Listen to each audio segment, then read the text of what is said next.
Brothers, I hope this message finds you and yours well as we move into 2023. I trust you've been having a great new year.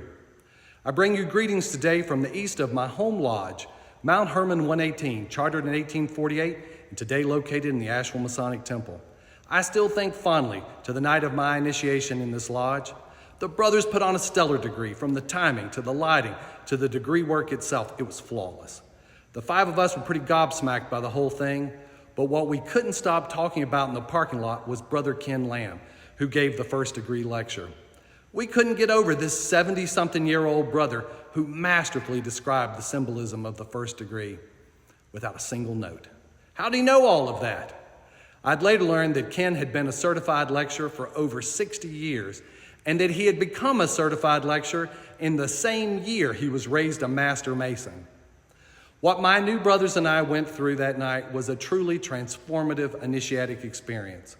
A great lodge experience, from ritual to education to fraternalism, and even a good meal is what keeps a man engaged in Masonry. No man comes knocking on the door because he's looking for another business meeting to attend. He comes knocking on the door seeking more light, wanting to learn how to be a better man, and dare I say, a better son of the Creator, and to do so shoulder to shoulder with like-minded men. As of January 1st, we have 31,000 Masons and 362 lodges in North Carolina, but in any given month, only about 3,500 to 4,000 of us are attending at least one lodge meeting. Brothers, we've got work to do to strengthen our fraternity. To help us out, I'm approaching visits differently this year. Starting February 25th in Raleigh, we will host 5 one-day regional Masonic conferences, the content of which will be brother teaching brother how to market, strengthen our lodge experience, improve our finances, and manage our properties. Each will be on a Saturday from about 9 a.m. to 2 p.m. We'll hold these in Wilmington, the Triangle, the Triad, Asheville, and Charlotte. This will not be preaching from the Grand Lodge, but shoulder-to-shoulder work together as brothers, working to strengthen Masonry in North Carolina. I will also hold about a dozen traditional district meetings, and because the regional meetings will be in our cities, I plan to hold the district meetings in our small towns and rural areas. Most of the regional district meetings will be held in late February, in March, and in April. The Grand Secretary's office is still hammering out the locations, but the full list will go out in the next week or so. Additionally, I have asked the members of the Grand Line to visit lodges across North Carolina on the nights of regular stated communications. I promise we will not just show up. Some lodges just aren't large enough to host a district meeting, but are to host members of that lodge and a few guests from neighboring lodges. I've asked the officers to host listening sessions to learn how we can strengthen Masonry together, not only in 2023, but in the years to come. And as much as I'd like to promise that we'll make it to every lodge, even for 11 fellas, 362 lodge visits is a tall order. That said, one of us will make it to every district throughout this year.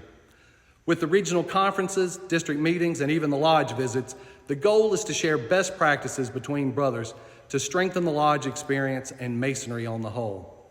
Even before we connect in a few weeks, I want to make a couple of suggestions for your consideration. Now, they may sound simplistic, but from my travels across the state, they're not standard practice as yet.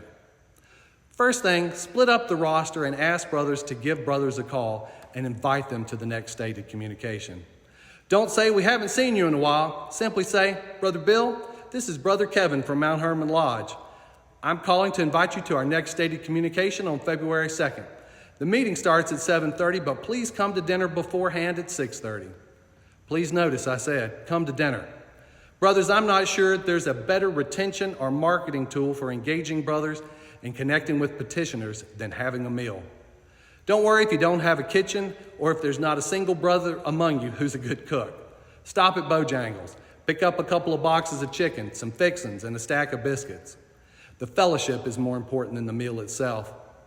As human beings, breaking bread together is one of the most fundamental ways we build relationships. From first dates to marriages to holidays and even to funerals, eating together is a tool for families, friends, and brothers to strengthen their bonds. At my lodge, we welcome would-be petitioners to come join us for dinner and to get to know the brothers.